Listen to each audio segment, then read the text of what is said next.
தமிழ்நாட்டுல மாணவர்களோட கனவுகள் பத்தி ஒரு கஷ்டமான உண்மையை பார்ப்போம்.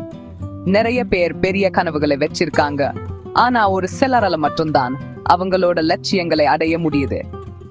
நிஜ நிலவரத்தை புரிஞ்சுப்போம். தமிழ்நாட்டுல ஒவ்வொரு வருஷமும் சுமார் 7 லட்சம் மாணவர்கள் 12ஆம் வகுப்பு பொதுத் தேர்வு எழுதுறாங்க. இதுல கிட்டத்தட்ட 8 லட்சம் பேர் தேர்ச்சி பெற்று மேல் படிப்பு படிக்கணும்னு நினைக்கிறாங்க. நிறைய பேரோட கனவு MBBS இல்லனா இன்ஜினியரிங் படிக்கிறதான். ஆனா இந்த வழி ரொம்ப கஷ்டமானது. சுமார் 1.5 லட்சம் மாணவர்கள் நீட் மருத்துவ நுழைவுத் தேர்வு எழுதுறாங்க.